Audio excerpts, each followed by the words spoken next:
দুদিনের দাবদাহ শেষে রাজধানীতে মেঘলা আকাশ, বিভিন্ন এলাকায় গুড়ি গুড়ি বৃষ্টিতে কিছুটা স্বস্তি ফিরেছে জনজীবনে। টাঙ্গাইলে বজ্রপাতে 2 জনের মৃত্যু। চট্টগ্রামের পতেঙ্গায় 4 পথচারীকে নিয়ে পুকুরে বেপরোয়া লরি, 4 ঘন্টার চেষ্টায় উদ্ধার হয় শিশুর মরদেহ। হাসপাতালে মারা যায় আরও একজন।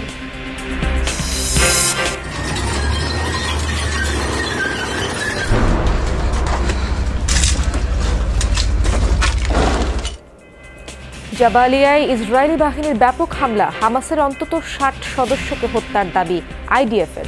পশ্চিম তীরেও তাণ্ডব চালাচ্ছে তেল আবিব।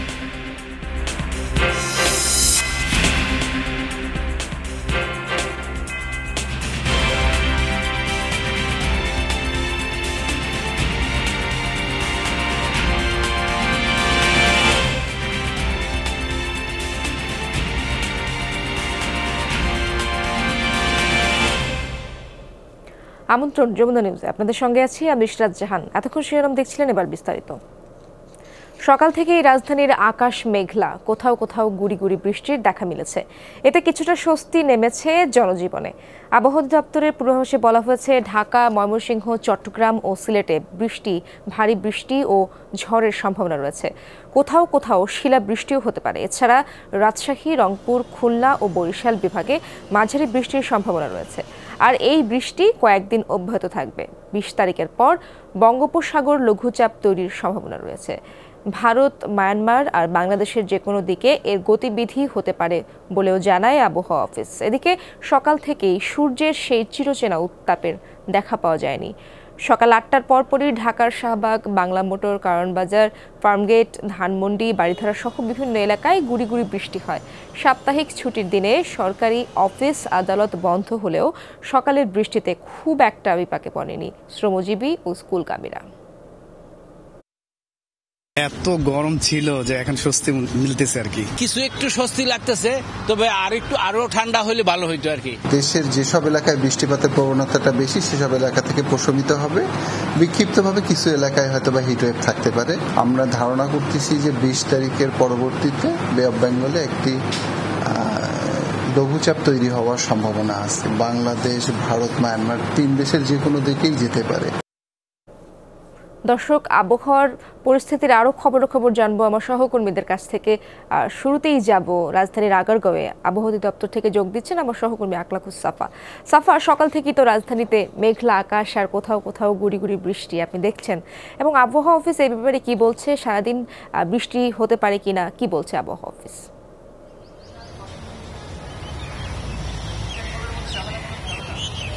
আবহাওয়া অফিস একটা ভালো খবর দিয়েছে, যদিও এই খবরটা যখন ঝড়ে পরিণত হয়ে যাবে তখন অনেকের জন্য খারাপও হতে পারে। তবে যে স্বস্তির খবর আমরা বলতে পারি, যেটি হচ্ছে যে গেল 2-3 দিনের যে তীব্র গরম, সেই গরম থেকে কিন্তু মুক্তি মিলেছে আজ সকাল, একেবারেই সকালের দিকে মানুষজনের। সেখানে একটি স্বস্তির খবর হচ্ছে 20 তারিখ থেকে টানা বৃষ্টি চলতে থাকবে, এবং সেই বৃষ্টি কবে নাগাদ থামবে তা এখনই বলা যাচ্ছে না। লম্বা সময় ধরে সেই বৃষ্টিটা চলবে, অতি বৃষ্টি হবে, এবং সেই সময় থেকে বলা হচ্ছে যে বঙ্গোপসাগর একটি লঘুচাপ, যেটি ঘূর্ণিঝড়ে পরিণত হতেও পারে, এবং সেটি বাংলাদেশের দিকে আসবে, মায়ানমারের দিকে আসবে না, ভারতের দিকে যাবে। সেই গতিপথ এখনো পর্যন্ত বলা যাবে না, এবং সেটি একদম শেষ মুহূর্তেই বলা যাবে সেটির গতিপথ কোন দিকে যাচ্ছে, এবং সেটি তখনই বলা যাবে। এছাড়া যে বৃষ্টির পরিমাণ, সেই বৃষ্টির পরিমাণে বলা হচ্ছে আজ দুপুরের পর থেকে ঢাকা, ময়মনসিংহ, সিলেট, চট্টগ্রাম, এই যে বিভাগগুলো, এই বিভাগগুলোর বিভিন্ন জেলায় তীব্র ঝড় হতে পারে এবং টানা বৃষ্টি চলতে থাকতে পারে, এমনটা কিন্তু বলা হয়েছে। এবং ঢাকার যে পশ্চিমাঞ্চল, সেই পশ্চিমাঞ্চলের কথা বলা হয়েছে যে সেখানে যে বিদ্যমান যে তাপপ্রবাহ, এবং একই সঙ্গে রংপুর, রাজশাহী, খুলনা এবং বরিশাল বিভাগ, সেই বিভাগের যে জেলাগুলো আছে সেগুলোতে যে তাপপ্রবাহ, সেই তাপপ্রবাহের হিট অ্যালার্ট জারি থাকবে। তবে যেটি বলা হচ্ছে যে এই যে 36 ডিগ্রি সেলসিয়াসের উপরের যে তাপমাত্রাটা, সেই তাপমাত্রাটা বিচ্ছিন্নভাবে কয়েকটা জেলায় হয়তোবা থাকতে পারে, তবে সেসব জায়গাতেও কিছুটা বৃষ্টির সম্ভাবনা রয়েছে, এমনটাই কিন্তু বলা হয়েছে। অর্থাৎ যদি আমরা মোটা দাগে বলি, সারা দেশে যে বৃষ্টির সম্ভাবনার কথা বলা হচ্ছে সেটি আজ থেকেই শুরু হয়ে যাবে। ঢাকায় আপনি বুঝতেই পারছেন, সকালবেলা মানুষজন একটা স্বস্তির মধ্য দিয়েই ঘর থেকে বেরিয়েছেন, এবং আগামীকাল থেকে আবহাওয়া দপ্তর থেকে বলা হচ্ছে যে সবাই যেন ঝড় বৃষ্টির প্রিপারেশন নিয়ে ঘর থেকে বের হন। সাফা, আপনাকে ধন্যবাদ। দর্শক, আমরা এবার হবিগঞ্জে যেতে চাই। আমার সাথে যুক্ত হয়েছেন আমার সহকর্মী প্রদীপ দাস সাগর। সাগর, আপনার ওখানকার আবহাওয়া পরিস্থিতি কেমন দেখছেন আপনি? আপনি তো বলছিলেন সকাল থেকেই গুড়ি গুড়ি বৃষ্টি হচ্ছে। আবহাওয়া অফিস সেখানকার কি বলছেন? সারাদিন বৃষ্টিপাতের সম্ভাবনা রয়েছে কিনা? ইশরাত, আসলে আজ ভোর থেকেই থেমে থেমে গুড়ি গুড়ি বৃষ্টি হচ্ছে এবং এখন এই বৃষ্টিপাত চলছে। আমি যদি আপনাকে একটু দেখাই যে এখানে আবহাওয়ার যে অবস্থা, চারদিক যথেষ্ট শীতল রয়েছে এবং গতকাল পর্যন্ত যে তীব্র তাপদাহ রয়েছিল সেটি আসলে অনেকটাই নেই। অনেক মানুষ আসলে যথেষ্ট স্বস্তিতে রয়েছে এবং আকাশে কিছুক্ষণ পরপরই বিদ্যুৎ চমকাচ্ছে, তো বজ্রপাতের যে ঘটনা সেটিও ঘটছে। তো সব কিছু মিলিয়ে এখন আসলে হবিগঞ্জের আবহাওয়ার পরিস্থিতি অনেকটাই শীতল এবং সবাই যথেষ্ট স্বস্তিতে রয়েছে। আর আবহাওয়া অফিসের বিষয় যেটি আপনি বললেন, যতটুকু আমরা জেনেছি যে আজ সারাদিনই এবং আগামীকাল পর্যন্ত বৃষ্টির সম্ভাবনা রয়েছে। তো সেটি আসলে এখনকার যে আবহাওয়া সেটিতে হয়তো এমনটি হতে পারে, এখন পর্যন্ত তেমনটাই আমরা দেখতে পাচ্ছি। আর সকাল থেকে ভোরের দিকে আসলে প্রথমে বেশ ঝোড়ো হাওয়া ছিল এবং ঝোড়ো হাওয়ার পরপরই তীব্র বাতাসের পাশাপাশি যে বৃষ্টিপাত সেটি আসলে অব্যাহত রয়েছে এখনো এবং সেটি এখন পর্যন্ত চলছে। সবকিছু মিলিয়ে এখন পর্যন্ত গত কয়েক দিনের যে কঠিন তাপদাহ ছিল সেটা থেকে সাধারণ মানুষ মিলেছে এবং তারা যদি বলছেন এইরকম যদি আবহাওয়াটা থাকে তাহলে হয়তো তারা অনেকটা সুস্থ থাকবেন। আরেকটা বিষয় বলে রাখি, হাওড়ে কিন্তু ধান কাটা এর মধ্যে শেষ, তো এই কারণে বৃষ্টিপাত যদি এখন হয়, এখন আসলে হাওড়ে পানি দরকার প্রচুর। এই বৃষ্টি হয়তো হাওড়ে পানি আসতে সহযোগিতা করবে। ইশরাত। সাগর, ধন্যবাদ আপনাকে। দর্শক, গাজীপুর থেকে আমার সহকর্মী হোসাইন আলী বাবু আমার সাথে যুক্ত হয়েছেন। বাবু, গাজীপুরের আবহাওয়া কেমন দেখছেন আপনি? বৃষ্টি হচ্ছে কিনা সেখানে, এবং ওখানকার আবহাওয়া অফিস কি বলছে, এবং সার্বিক পরিস্থিতি আমাদেরকে জানান। সেখানে জনগণের ভোগান্তি বা কতটা সন্তুষ্ট তারা?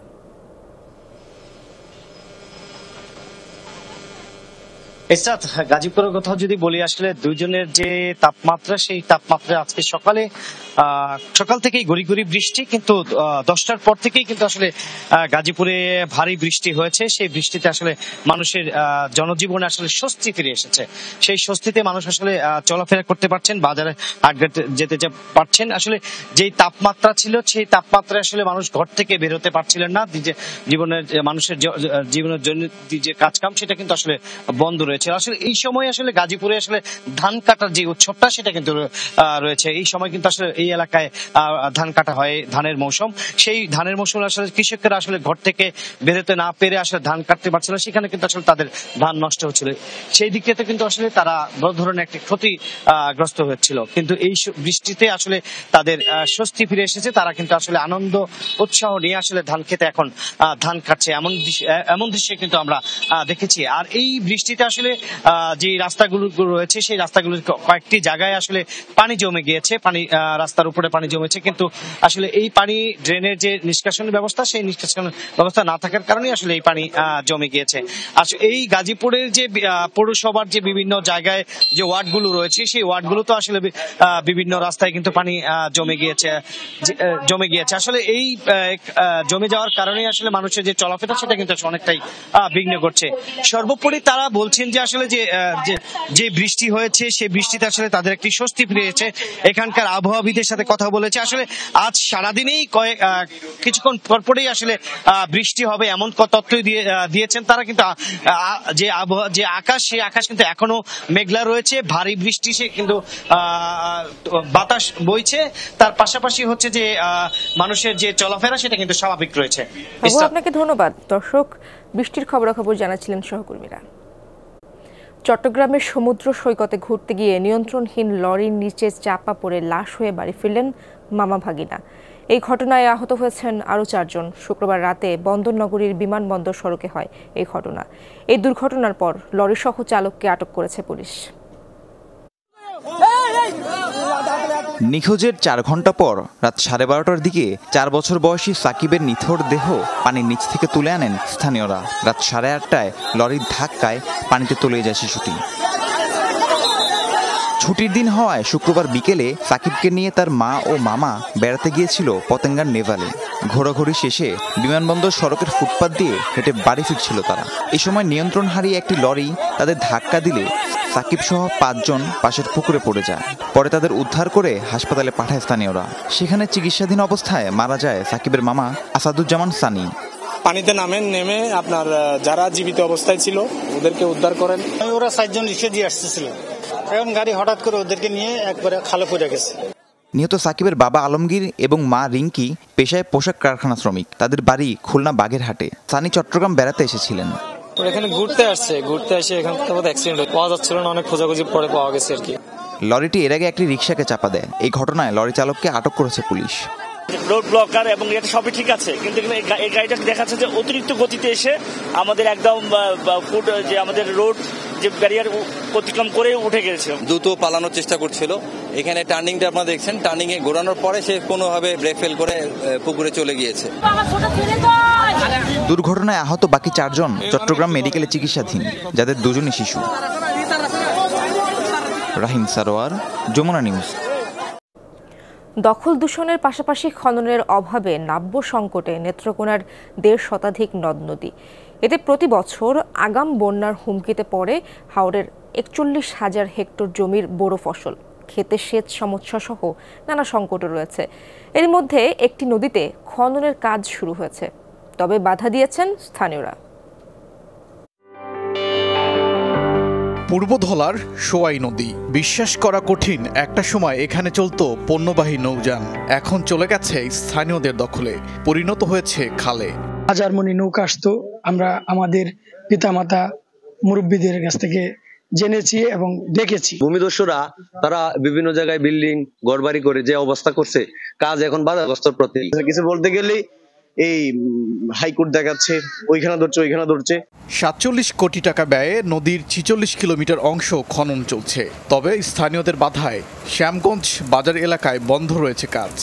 আমাদের এখানে কোনো পানি নিষ্কাশনের কোনো ব্যবস্থা নাই, মানে একটু বৃষ্টি হলেই বাজার প্লাবিত হয়ে যায়। কিছু স্বার্থান্বেষী মহল এটা বাধাগ্রস্ত করতে চাইতেছে, এটা যেন কোনো অবস্থাতেই বাধাগ্রস্ত করতে না পারে। যদি খনন না হয়, এই শ্যামগঞ্জ বাজার বন্যা এসে পানি বাজার প্লাবিত করবে।